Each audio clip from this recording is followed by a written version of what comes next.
All right, so I got these little magic beads for my kids, and I thought this would make a really good demo to help everybody understand exactly how your body actually stores fat and what fat storage is. So I want to pull one of these little guys out here so you can see it. So these are little beads that absorb water, and I want to show you how small they are. And I like to present to you the idea that these represent one of your fat cells. So your body's got a single fat cell. Now this fat cell in your body has the ability to store fat. Remember that fat is good. Your body wants fat because it uses it as a source of fuel. So this is a flexible storage site for fat so that your body can actually figure out how to store more fat for you to be able to use later on. So when you eat, you don't just use it right away, you can actually hold on to it. So it has the ability, this is the exact same bead once it's been exposed to water. It has the ability to expand tremendously just based on being stuck in water for a certain period of time. So this is the cell when it's not saturated at all, and this is the cell once it's been saturated with fat. Now, I'll take all these little fat cells, right? And when you were born with a certain amount of fat cells, and your body started to develop a few fat cells along the way, and then based on your habits as a child, you develop more or less fat cells to work with whatever you were eating. But let's say that you were born with this much, right? So you were born with this much, and this cup represents your body. And then this cup represents the fat that you're eating. So you eat, and then fatty acids flood into your system. They fill it over time. And now you've got a bunch of fat cells that have a little bit of fat stored in them, and there's a bunch of free fatty acids floating around your system. Fat is primarily stored in these little storage sites, so this adipose tissue, it's fat cells, or it's floating around your bloodstream for your body to be able to use as energy. Now, if you take this, and if we left this long enough, these cells would eventually soak up all the fat, and it would become this. Now, if you think about this in your body, remember that the water in here represents your blood. So blood doesn't really expand. Nobody ever has like fat in their blood, and then they retain a bunch of body fat. But over time, the fat from your blood works its way into your blood cells, and this is extra fat underneath your skin. This is the pinchable stuff that everybody wants to get rid of.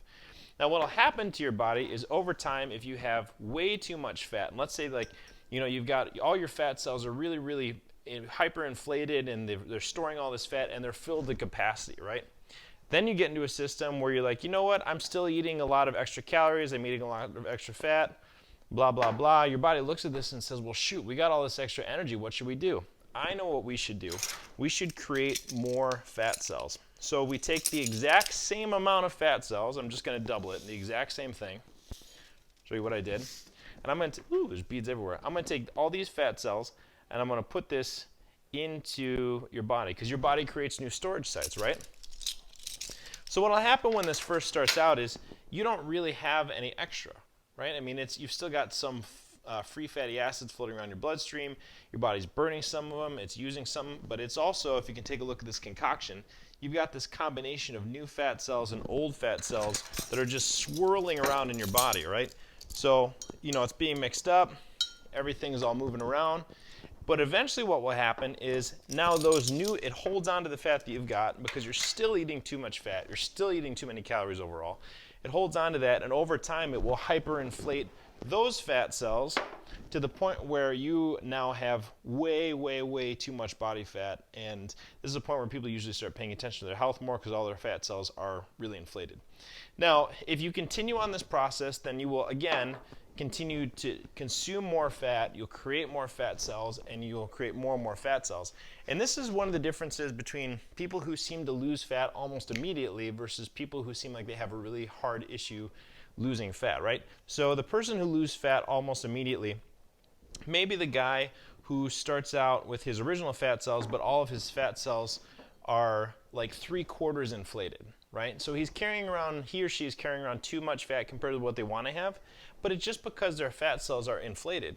It's pretty easy for your body to use the fat that's stored in these cells. All you have to do is, if I took these same things, they're saturated right now, and I left them out on the counter, they would eventually shrivel back down and shrink back up. And it's relatively easy to shrink these down.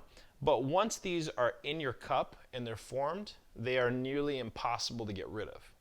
And so if you're someone who's been struggling with fat loss, think that there's a lot of different explanations for why that may be happening. But it's also possible that you formed more fat cells and you have to spend a little bit more time working on shrinking some of those down, as opposed to somebody who seems to lose fat almost immediately because all they have to do is shrink down the very few fat cells that they actually have. So I hope this is a helpful explanation of exactly how the body works. Remember that it can shrink cells really quickly, relatively easily, but getting rid of fat cells once you form them is really, really difficult. And what I hope that this breeds is not hopelessness. I hope that it allows you to accept where you may be right now and understand that if your fat loss is a little bit slower than someone else's, than a friend who, just stopped drinking an extra pop a day and lost all of it, there is a real genetic component. But if you stick with it long term, you will see long term benefits. Accept where you are and work on what you've got.